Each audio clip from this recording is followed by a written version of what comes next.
Hello everyone, my name is Pixlriffs. Welcome back to Pix Plays Minecraft. Welcome back to our little Arctic ski resort kind of place. Texture packs. How do we feel about them?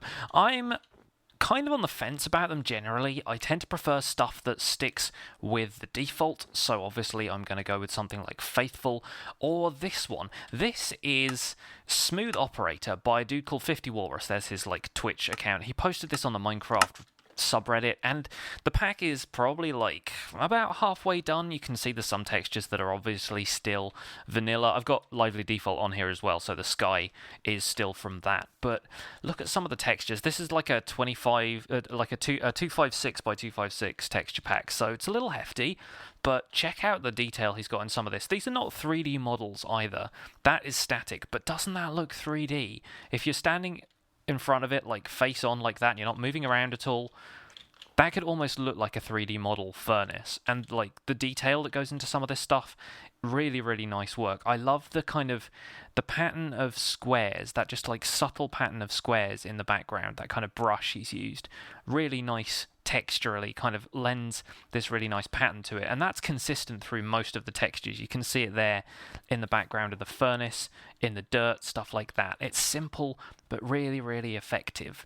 Leaves and stuff as well. These are spruce leaves, and they feel kind of too green for me as far as spruce leaves go, but I'm just used to the colour of them being more like the colour of the grass around here, this kind of duller, more bluish green. But yeah, anyway, this is something I've been messing around with. Not going to be in the texture pack for the entire episode, because I don't quite get on with texture packs, and it's not a complete sort of thing. I'm going to tell you a story this morning. It's a sad story. I'd say this morning. It's probably this afternoon by the time you're watching this, because I have a few errands to run and I probably won't get the episode finished until later. But today's story is the tale of Sven. And Sven is the name I chose out of the wonderful suggestions you guys left in the last episode for the bartender of this fine lodge establishment, which I still haven't quite finished the interior of, but I've added a couple of finishing touches here and there. I've added a bit of furniture, and yep, you can hear the sad, mournful wailings of Sven already, trapped as he is once again in his greenish pale body. He's a zombie again, folks. And as you can tell by the zombie flesh we have over here by the fireplace, one of his old friends got in, a little fella by the name of Jimmy. Sort of said, "Oh, hello Sven, I want to get to know you again." Bit him on the arm, turned into a zombie. I forgot I was playing on hard mode, and little Jimmy broke down the door. I think he got him from outside anyway. Most of the areas in this place are lit well enough. The one exception is this corner, but right here I have a carpet resting on top of a carpet, so I don't think it's possible for them to spawn right there. Correct me if I'm wrong, guys. I may need to do some better zombie proofing in this place, but I didn't want to put a torch right here because then it would melt the ice outside, and I don't want all of this ice out the front of my building to melt.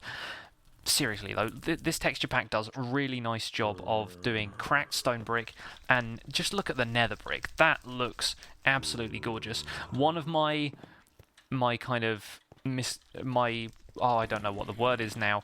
Yeah, one of my problems, I guess, I was thinking of another word, but one of my problems with it is that it makes this purple stained clay just a little bit too purple for my liking. The default works a little bit better with that, and like I said before, that's kind of my new favourite colour combination, so kind of a shame that the purple is just so purple in the stained clay. But then it's not one of those packs that just changes the stained clay back to primary kind of colours. It leaves it nice and tinted like stained clay kind of should be, you know? The cobblestone, yeah, I can deal with it. It's alright. It looks pretty cool. And the bookshelves and stuff are pretty cool as well. It'd be cool if they didn't feel so static, they're just kind of plain colours like that right now. So it'd be cool if they looked like they had a bit more depth to them, kind of like the mouth of that furnace. But anyway, this isn't like a review for the texture pack or anything. This is kind of the way it's coming across. But yes, Sven, I managed to get him back over here from all the way over there where he was at the end of the last episode. He was almost out there by the river, and I was pushing him the whole way. And half the time I was thinking, wouldn't it be weird if that was the way you had to get somebody to go where you wanted them to go? You couldn't ask them, in real life, "Can you go over there for me, please? Got something important over here that I need your attention to." You had to jump up and down and push them the entire way. I was just getting these weird kind of comedy sketch kind of things popping into my head. But Yeah, pushed him all the way back up to the Arctic Lodge. Thought, yep, he'll be safe behind the bar. Baby zombie got in. It all went to heck, unfortunately, but never mind. I will grab myself... I have enough gold for another apple. I just need to get the apple, and I can farm some oak saplings to do that. It's no big deal, really. And I have a couple of splash potions of weakness still brewing behind the bar, so that's not a problem. Today we're going to be working on some other stuff, though. But doesn't that look nice in the texture pack? I think it looks pretty nice anyway. Like, I'm really happy with how this build came together, especially the front. Been adding a couple of custom trees around the place. Been working on doing slightly more organic tree shapes, so it's not just like straight up, and it's not modified from one of the standard spruce trees. This is my own design from the ground up. Hanging a little bit of ice off of it, as though it's rained recently, and then the rainwater seeped through the leaves and has kind of dripped through and has started forming icicles. And that's as detailed as you're going to get icicles in Minecraft, just a block of ice. But yeah, stuff like this, I really liked that as a detail, so I want to have a lot more ice just generally around the place. Another cool thing, and this looks pretty good in vanilla as well, it's not just the texture pack, diorite works really well as like a slush block, so if you want to show the snow has like melted and has been kind of trodden down a little bit, but you don't just want to go straight from snow to grass or dirt or stone or whatever other surface material you have, diorite works really, really well for this. And if I go back into... I'll kill the texture pack for now. Let's just go back into regular old default and lively default, obviously, for the sky. But if you look at that, that's still not bad. That still looks like a really kind of... It looks like a slushy version of snow. In my eyes, anyway. You guys may... Your opinion may differ on that, but I think it looks pretty cool. So today I'm going to be working on a couple of things, going to work on some more houses in this area. I want to give the place a nice atmosphere, especially at night. I feel like villages like this, whilst they look really nice during the day and in the snow, really come alive at night. And so I'm going to be working on some lighting. Lighting is going to be difficult because I need some lighting that doesn't melt the snow around the place. You put a torch down in a little kind of area of snow like this. I think this is where I've been growing trees, so that's not a great example. But like over here by the furnaces, it's melting the snow in front of them. Around this torch is melting the snow around there. So I want to have lighting that's raised off the ground, probably like some little lamp posts and things like that. And that texture pack actually has some really interesting glowstone textures, which is kind of one of the reasons I was considering it. I kind of like the glowstone. It's a weird block when they come to texture it, because regular glowstone just looks kind of lumpy and it looks kind of almost like cobblestone in a way, but if you do anything different with glowstone, it can look kind of weird, but I think that texture pack did a really good job of it, so I'm kind of tempted to use that just for this little Arctic town, because it's not too dissimilar from vanilla. I think it might work. Anyway, I'm going to do some more on this house here. I'm kind of working with the terrain here, and this is going to be a 2-level house that kind of has a ladder halfway up that leads to a second level up there, and kind of has like a second... The back section of it is raised up like that. I'm not sure if it's going to go into the mountain or if it's going to kind of just have like a back wall where this pillar is here and then have a ladder up, and then you kind of get into the second section of the house from there. But I wanted to do some more of this same roof style that we've got here. Wanted to experiment with a couple of things here, and I really like this area. I think this area is going to be a keeper. I quite like it. So, I'll get on with that. I'll probably have a couple of errands to run through the day, so this episode will be coming out later on, and I'll see you guys in a minute. Hey guys, welcome back. Bit of a cave down here. And that goes down really far. That's like all the way to the bottom. There's a ton of skeletons, and I have 0 arrows in my inventory. I have 0 space for arrows in my inventory because I've been doing a fair amount of building, and snow takes up a ton of space because you've got snow balls, you've got snow layers, they only stack in 16s, blah blah. Found a dungeon. Just thought I'd let you know, found a dungeon down under here. Apparently everywhere I go there are zombie dungeons, and unfortunately it's not a double. That's the main thing, right? I've got a zombie spawner over at Ramsfell. I don't really need to convert this into an EXP farm or anything. I don't need one over here as well as over there, but if there was something that I could just get XP that little bit faster, then that would be the best. But then, to be honest, I don't really need experience all that much now, because the amount of tools I made when I fought the Ender Dragon and got all the XP from that, I have a surplus of tools, really. I'm not going to need any new ones for a while. Anyway, I came down here to find some iron, found myself a spawner. Oh yeah, that's the other thing. I need to raid the chests in here, see if there's anything else cool, because I opened one of them and I was like, oh great, I have a ton of iron in here. So there's loads of that we can use to make some stuff. I'll come back for the horse armor and the music discs, don't really need that. And there's no name tags or anything particularly special, so we can move on from that. I need the iron specifically. Got some iron ore in here as well, somewhere. I needed that for making sinks and that kind of thing for the interior of the next house that I built in our little Arctic town.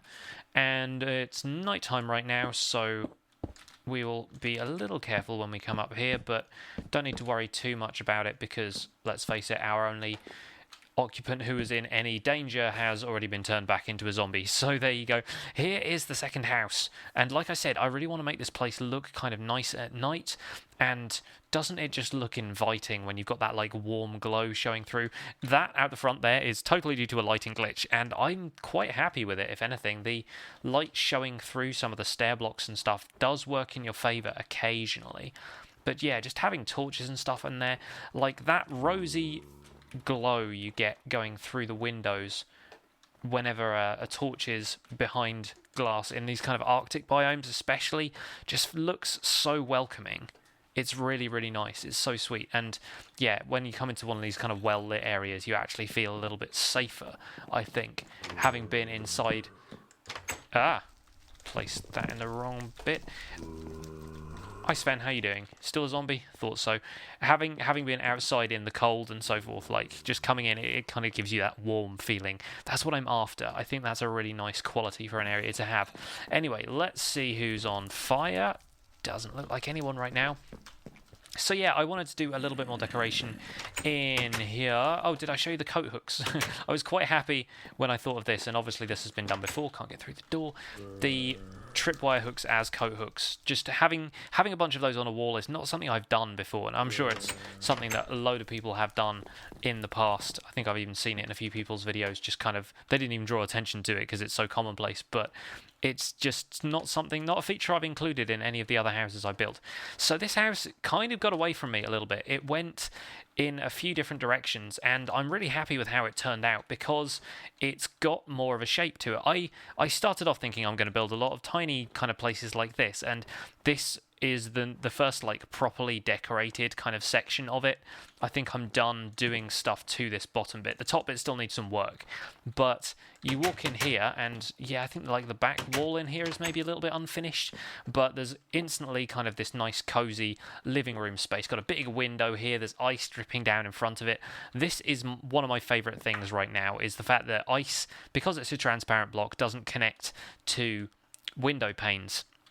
And a few other transparent blocks do, so maybe the fact that it's a transparent block doesn't really count, but the fact that it's, yeah, ice blocks can just drip down in front of there. Packed ice obviously can't because it's a solid block, but regular ice can just stay in front of there, doesn't connect to the panes, looks really, really good. It's one of the things that I come across details like that and I'm like, I'm so glad that I'm approaching this like Arctic project kind of in this world right now. Does that need to be there? Did I put that there? I can't remember why I put that there. That does not need to be there. Anyway, I'm going to move that wall and make myself a cauldron, I think. Let's throw some stuff in this chest. Can throw the stone and the coal ore and stuff in there. Diorite has, like I said before, been super useful for marking out paths and things. That's a really, really nice detail. I quite like it. So a sink's going to go in there. We're going to have a water bucket in there. Oh, we're going to flood the place momentarily. Come on, put the water in there. There you go. That's what I meant to do. And so we've got a chimney kind of stove thing here. There's another furnace down there. I wanted to make that a dispenser, but I didn't have any redstone on me. So the furnace down here, kind of chimney going up through the ceiling, got this little kind of hood over the top of it with some stairs. And then going up here, it actually turns into a full cobblestone chimney. And I saw somebody do this again on the Minecraft subreddit. They had a house that was nice and cozy, kind of like this, and it had a chimney going up through the middle of the middle of the house, and the only thing I thought was a little bit weird was the fact they had cobblestone blocks going all the way down to the top of the furnace, and it looks nicer to have that kind of stovepipe, at least at first, but then obviously if you continued that up through the floorboards, then it would connect to the floor in a weird way, and there'd be these gaps and stuff, so it makes sense for it to be blocks up there, and then it goes up to the chimney, and up here, above the space down there, because obviously it's going to have an attic space because it's got one of those sloped roofs, then I decided stick a chest in there, and I noticed for the first time today that a 1.5 block gap is the perfect height for the upper lid of the chest to just kind of fit nicely in there. So that feels really cool. I don't know, I just really like that as a detail. And yeah, I can close the doors there if I want to, but I've kept them open because I keep forgetting that the way to get out of this house is actually down this trap door. So every time I walk in here, when I was working on the rest of this area here, I would open these doors and try and go through, and then remind myself abruptly that this was just an attic space, it was just for storage. So in here there's going to be like bedroom kind of stuff, a little bit more furniture, maybe like a cozier living space kind of thing here, but this is maybe even going to be like a partition in between the two sides of the room just to give it a little bit of space. And this is the kind of thing I would love to do with trapdoors, which obviously I can't do yet because 1.9 is not around and we can't put trapdoors everywhere. Do I have a spare trapdoor in here? I don't. So let me just grab those junglewood planks real quick and I will make one, and I can show you roughly what I mean. If I come back up here, if you put a trapdoor, say there, and you have like kind of like that, it's not going to let me do it on this next slab up, but if you had a series of trapdoors, oh, that was wishful thinking there for a second. If you had a series of trapdoors like blocking off one section of the room, then they would look like those kind of cubbyhole room divider things that they sell at places like IKEA. You know, it'll have that nice kind of, it'll feel like a sort of semi-transparent partition would be going on here, and it's got the advantage that you can add them to the side of stair blocks and stuff, so you don't have to worry about like it being, if it was glass, then the stair block it wouldn't be able to connect to, so it would look kind of weird. Trapdoors circumvent that, and I'm really excited to start using them in 1.9, but I'm not going to upgrade this world to 1.9 until the official release, so evidently that is going to have to wait a little while longer, but it's going to be nice to have like some furniture in here like this. I may as well do like a corner kind of thing there, or maybe put a corner table in here, but we obviously want something that's not going to connect to those glass panes. And then out the front here, nice little entrance, nice kind of alcove above the door, and at first I did this as a flat roof, but then it really didn't look right, so I extended the roof out from the side of that one, and from a distance it looks really nice. I think this whole area is starting to look really good. Say hello to my snow golem, he's in there doing a bit of snow farming because I realised that I was sleeping so often it wasn't going to rain, and so no rain in snow biomes means no snow. So if I hop my way up here, I really need to build some more of those custom trees as well, because I was really happy with how those came out. But if you hop the way up here now, you will see, oh, I've run out of dirt. What else can I use for pillaring? Anyone? Junglewood, there we go. You will see quaint little house. Quaint little house, nice, welcoming Arctic lodge, and this whole area is going to have a bunch more things like this. Started working a little bit more with the terrain as well, and I'm really happy with that. I'm going to zoom in now and take a screenshot, because I rarely take these mid-episode, but I think that just looks like a perfect shot, and I don't want to come back to it later. So there you go. I really wish there was a way of making the snow kind of drip down over the side in a way, other than using like ice blocks and stuff, but you know, that's kind of a compromise kind of thing. And I've got the snow piled up around there like it's fallen off the roof, and I think that's probably the best I'm going to get when it comes to that kind of stuff. Might even have like a little cellar kind of thing down there, maybe like a storage space, I don't know, but for now that's going to stay as it is with the dirt and so forth. So that's going to be it for today's episode. I might work on curing Sven in a little bit, but you know, in a way I kind of think it's funnier to have him as a zombie. Just having like the zombie bartender in this place would be kind of cool, although I do kind of want to add some more villagers. Like, maybe I can use that zombie spawner I found down there to bring up some villagers, and we can kind of populate this whole area with villagers, because I haven't really worked on a village yet, and obviously there's that one out on the mesa that I still want to go back and explore a little bit, but maybe we can start a little village here of our own. How about that? That'd be kind of cool. And then I can use some more of the names that you guys supplied for villager number 1 in there, who is the zombie, who is the unfortunate Sven. There we go. Right, so that'll do for today's episode. Thank you guys so much for watching. Please leave a like on the episode if you enjoyed it. Subscribe to my channel if you want to see more. My name has been Pixlriffs, and I'll see you guys soon. Bye for now. And bye from Sven. I'm more interested in making this cozy winter town, and it's definitely feeling like a cozy winter day. It's definitely not cozy outside. We're trying our best to make it cozy inside. Anyhow, this is what we have. I decided to dangle a few icicles here.